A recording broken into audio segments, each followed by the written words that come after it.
Salut, bienvenue sur Laetitia et Fils. Je m'appelle Laetitia et j'ai 3 fils, Lucas, Owen et Victor, de 5 ans, 3 ans et 1 an. Aujourd'hui, je t'accueille chez moi, comme tous les mercredis, pour te parler de sujets autour de la foi, de la famille et de la féminité. Alors aujourd'hui, on va parler d'un sujet brûlant, le prince charmant. Et à la fin de cette vidéo, je te donnerai aussi des conseils pour traverser cette saison solo. Alors je t'en prie, installe-toi, bienvenue chez toi, fais-toi peut-être couler un petit café, installe-toi confortablement. On est sur le point de rentrer dans le vif du sujet. C'est parti. Alors il y a quelques semaines, j'étais avec mes enfants et je suis tombée sur un clip d'un film Disney que tu connais peut-être qui s'appelle en anglais Rapunzel. Rapunzel, je sais pas comment ça se dit en français. Rapunzel. Alors si tu ne connais pas Rapunzel, je te mettrai le lien ici dans la barre d'infos, tu vas voir, c'est très intéressant. Mais dans cette vidéo, il y a à un moment donné un clip d'une chanson qu'elle chante qui s'appelle When Will My Life Begin? Quand est-ce que ma vie va commencer? Et tu vois Rapunzel qui est dans sa tour d'argent là, où elle est bien sûr retenue captive et où elle passe sa journée, d'ailleurs les paroles de la chanson c'est ça, à nettoyer, à faire le ménage, à se coiffer et à regarder par la fenêtre, à se demander When will my life begin? Quand est-ce que ma vie va commencer? Et j'ai vu ça et je me suis dit ah, c'est exactement tout ce qui va pas en fait. C'est une illustration parfaite de tout ce qui va pas dans cette mentalité. Premièrement, parce que la femme qui se dit « mais moi j'attends, je suis dans une tour d'ivoire et je suis enfermée et j'attends que l'homme vienne me secourir », c'est pas du tout, pour moi, un reflet des vraies femmes que je côtoie et que je connais, qu'elles soient célibataires ou mariées. Parce que la plupart d'entre nous, en saison de crise, on n'est pas en train de se dire « oh mince, qu'est-ce qu'on va faire? Dommage qu'il n'y a pas un homme qui peut venir nous secourir ». Donc déjà, premièrement, ce que je voudrais te dire, si tu identifies un peu à cette histoire, c'est que la féminité, c'est une force. Et que la plupart des femmes, même si on aime ce côté poursuite, ce côté chevalier servant, tous ces trucs-là, ça nous fait un peu rêver, on n'a pas vraiment besoin d'être secouru. En tout cas, on n'a pas vraiment besoin d'être secouru par un homme de chair et de sang, n'est-ce pas?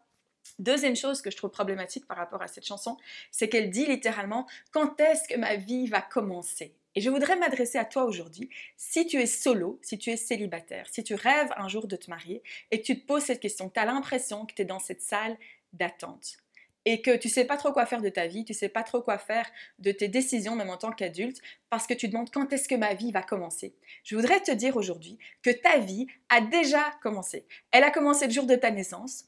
Et elle a commencé le jour de ta deuxième naissance, si tu as donné ta vie à Jésus. Ta vie, elle est là devant toi. Tu es en train de la vivre là maintenant, tout de suite. Alors ne vis pas cette saison de célibat comme si tu étais dans une salle d'attente et que tu te tournais les pouces et que tu ne savais pas trop quoi bien faire de toi-même parce que ta vie a déjà commencé. Il y a une phrase que je répète tout le temps et qui est pour moi hyper importante, c'est « nous sommes vivants, alors vivons ». Si tu es célibataire aujourd'hui, tu es vivante, alors vis pleinement cette saison de célibat et je te donnerai des conseils aussi pour savoir comment l'aborder à la fin de cette vidéo. Je me rappelle il y a quelques années, je devais avoir 27-28 ans, j'ai été invitée à la baby shower d'une amie qui était plus jeune que moi et c'était la baby shower de son 3e enfant. Et une fois que tous les invités étaient partis, on discutait un petit peu des projets de vie et moi je me rappelle que j'ai dit à cette amie, moi j'aimerais vraiment avoir une famille nombreuse, genre 3 enfants. Et elle m'a répondu, attends, c'est beaucoup trop tard.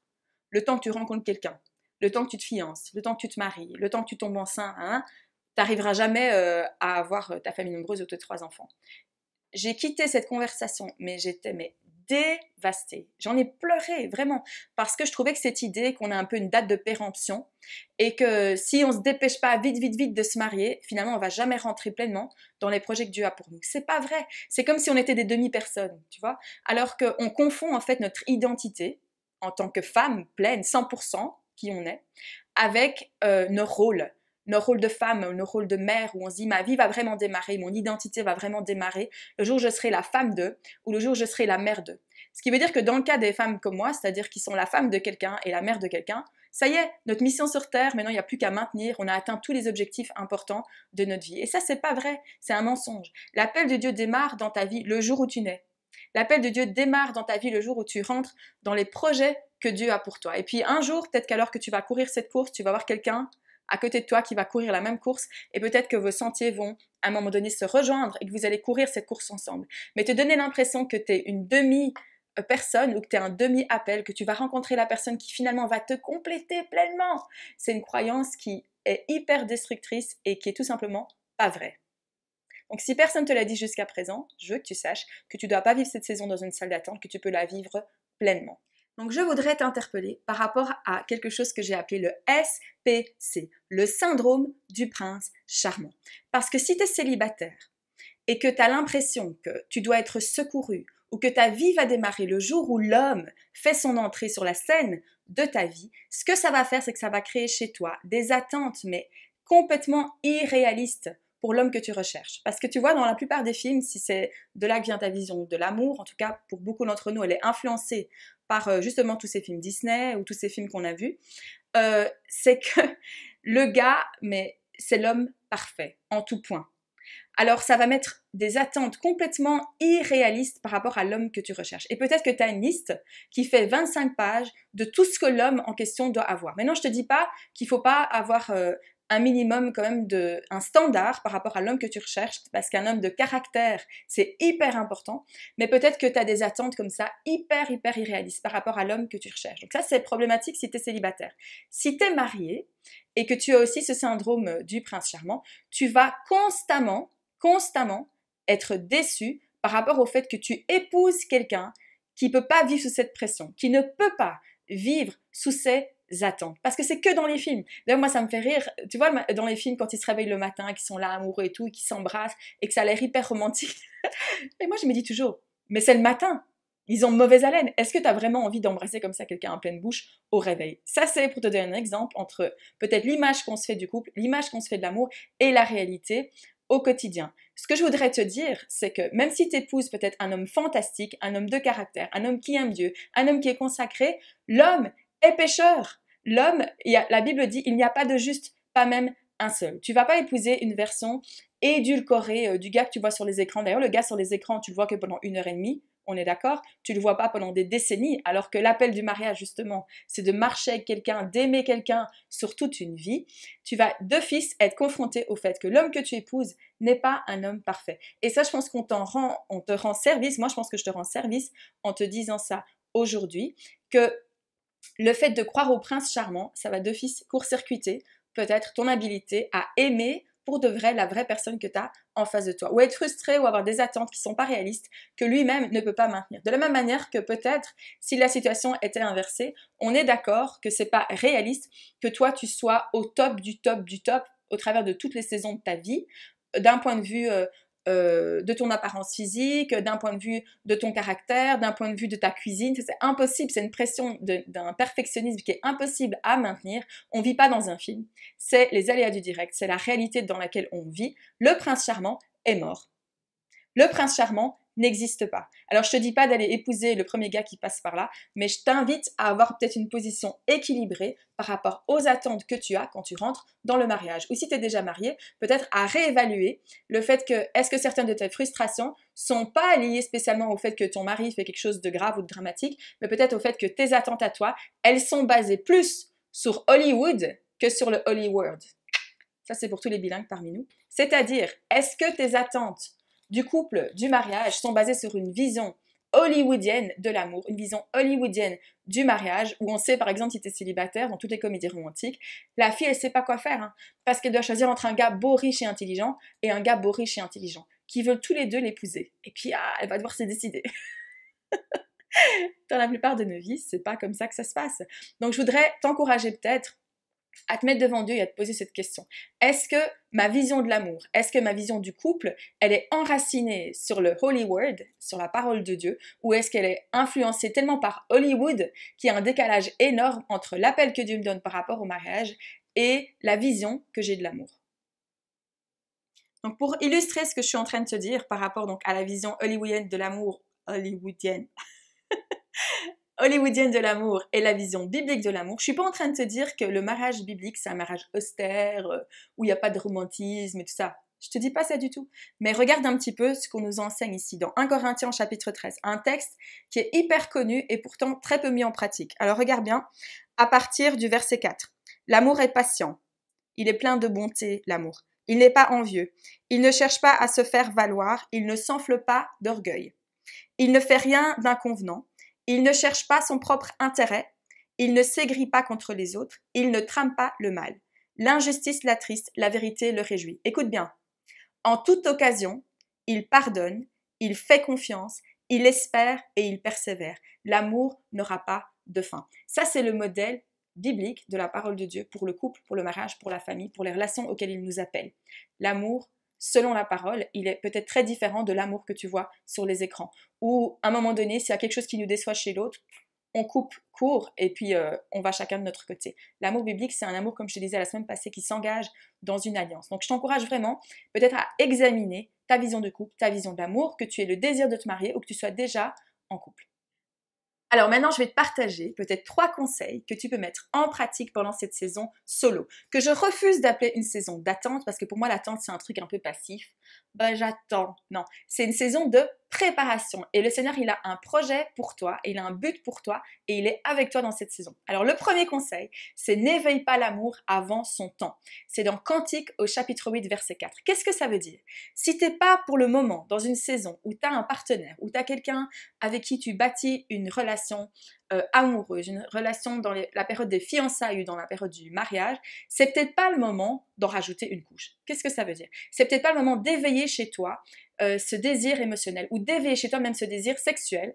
Je fais une petite parenthèse ici, je te parlerai de sexualité bientôt, mais c'est peut-être pas le moment non plus de nourrir ce désir davantage si t'es pas dans une saison où ce désir peut pleinement être rencontré. Alors je te donne un exemple de ce qu'il ne faut pas faire.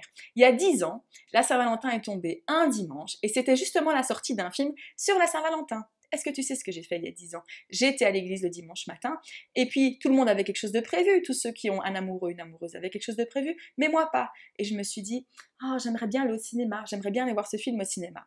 C'est dommage, j'ai personne dans ma vie. Je me suis dit, mais j'ai pas besoin d'avoir quelqu'un dans ma vie pour aller au cinéma. J'ai un job, je gagne ma vie, je peux très bien aller m'acheter une place moi-même. Tu sais ce que j'ai fait? Je me suis retrouvée un dimanche après-midi, le jour de la Saint-Valentin, à l'UGC de Brooker, toute seule en attendant que la salle s'ouvre, que les portes s'ouvrent, avec mon paquet de popcorn qui était énorme, genre il y en avait assez pour 2, ils avaient un deal spécial pour la Saint-Valentin, et j'étais entourée de tous ces couples qui se sonnaient par la main, qui se faisaient des petits bisous, des petits câlins, il y en a même qui sont venus avec leurs roses, genre il y en a qui sont venus avec leurs fleurs au cinéma, et moi j'étais là au milieu de cette foule, et je me suis jamais sentie mais aussi seule, aussi trop triste d'être toute seule, d'être célibataire. Donc, c'est peut-être pas le moment d'en rajouter une couche. C'est peut-être pas le moment de te mettre dans une situation où tout ce que tu fais à longueur de journée, c'est regarder sur Facebook le 14 février. Rends-toi service, n'y va pas.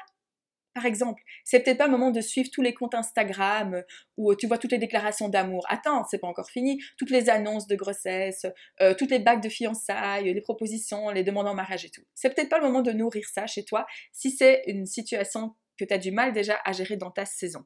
Donc, protège-toi. La Bible dit garde ton cœur plus que de toute autre chose, de lui viennent les sources de la vie et n'éveille pas ses désirs avant son temps. C'est pas nécessaire. Le temps viendra quand tu rencontreras l'homme, quand tu rencontreras la femme, si tu es un gars, parce que je sais qu'il y a des gars parmi vous, tu auras tout le temps de nourrir ce côté romantique, ce côté affectueux, affectif que tu as tellement peut-être envie de développer.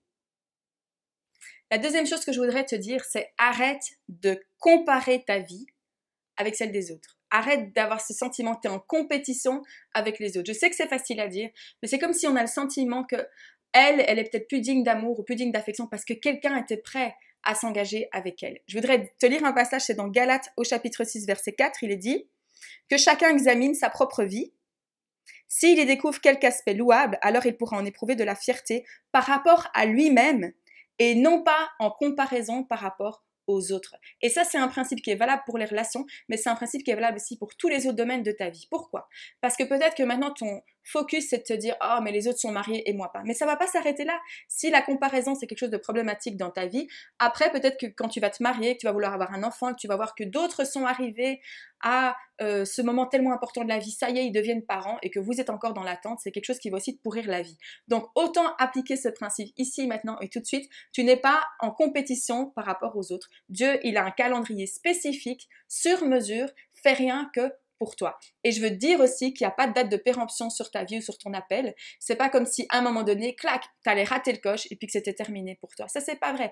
Dieu, il a un projet pour chacune de tes journées, pour chacune de tes années et ce projet, il est bon. La Bible dit que c'est un projet qui est plein d'avenir et plein d'espérance. Donc, je dis pas que tu vas pas voir ce qui se passe autour de toi, que parfois tu vas pas te sentir peut-être même en souffrance, hein, disons-le franchement, par rapport au fait que d'autres personnes se marient, que d'autres personnes accomplissent certaines choses dans leur vie et que c'est pas encore le moment pour toi, mais fais confiance au Seigneur parce que lui, il a un projet pour ta vie. Alors, arrête de te comparer, arrête d'être en compétition, fais confiance à Dieu parce que son projet à lui, il est bon. Et il est dit que celui qui met son espérance en Dieu ne sera jamais déçu. Alors, troisième et dernier conseil pour aujourd'hui que je voudrais te donner par rapport à ta saison solo, investis ton temps. C'est-à-dire, au lieu d'être là en te demandant qu'est-ce que je vais faire, développe-toi, instruis-toi, fais des études, voyage, pars en mission, sers ton église, apprends à jouer de la clarinette, je sais pas moi, développe-toi, fais du travail peut-être sur ta vie, peut-être si tu as besoin de guérir de certaines choses que tu as vécues, des abus, des négligences, des choses dans ta famille d'origine, peut-être que tu as besoin de te développer. Tout ce que tu es en train de faire maintenant, c'est pas quelque chose que tu es en train de gaspiller, c'est pas une saison gaspillée, c'est une saison de préparation, c'est une saison d'investissement. Parce que par exemple, le jour où tu vas te retrouver à prendre cet engagement à l'hôtel, à UTEL, devant Dieu, à prendre cet engagement, c'est pas comme si toutes ces applications, à un moment donné, vont de manière instantanée être téléchargées. On ne devient pas l'épouse, la femme, la mère, etc. le jour où on se marie. C'est une saison de préparation. Et tout ce que tu es en train de faire maintenant, tout ce que tu es en train d'accumuler, tous les outils que tu es en train d'accumuler, tout ce que tu es en train d'apprendre sur toi, sur Dieu, sur les autres, sur l'Église, tout ça, c'est des choses que tu vas pouvoir donner à tes enfants, tu vas pouvoir donner à ton couple et ça va servir comme des briques, si je peux donner un exemple, à la construction de ton foyer. Donc, n'hésite surtout pas à te développer. C'est une saison de ta vie pendant laquelle tu as du temps à disposition que tu n'auras peut-être plus après. Donc, voyage, c'est-à-dire quand je dis plus après, c'est pas que c'est le bagne, le mariage, c'est pas ce que je suis en train de te dire, mais d'office, tes priorités vont être un peu différentes et tu n'auras peut-être plus autant de temps, en tout cas pour une saison, à consacrer juste à toi. Donc, passe des temps à découvrir vraiment qui tu es, qui Dieu est, le projet que Dieu a pour ta vie. Investis, investis, investis. Moi, pendant ces années de célibat, j'ai beaucoup voyagé et mes enfants aujourd'hui, ils me parlent encore, me posent encore des questions par rapport à toute cette saison parce que ça les intéresse, parce que c'est une période d'enrichissement. Je voudrais dire que si tu as des questions, si tu as des commentaires, si tu veux partager ton histoire ou si même tu voudrais m'envoyer des suggestions de sujets que tu aimerais que j'aborde ici dans cette chaîne, en particulier ici au mois de février pour toute cette série Love, n'hésite pas. C'est sur Instagram que ça se passe, sur Laetitia et Fils. Tu peux aussi répondre dans les commentaires, envoyer des questions dans tes commentaires et si tu as une personne dans ta vie à qui cette vidéo peut peut-être apporter quelque chose, je t'invite à la partager. Je te souhaite une bonne semaine, un bon mercredi, rempli de paix, rempli de joie, rempli de la présence de Jésus au milieu de ta famille, au milieu de ta vie et je te retrouve mercredi prochain pour un autre sujet spécial Love. Bonne semaine, salut, bye.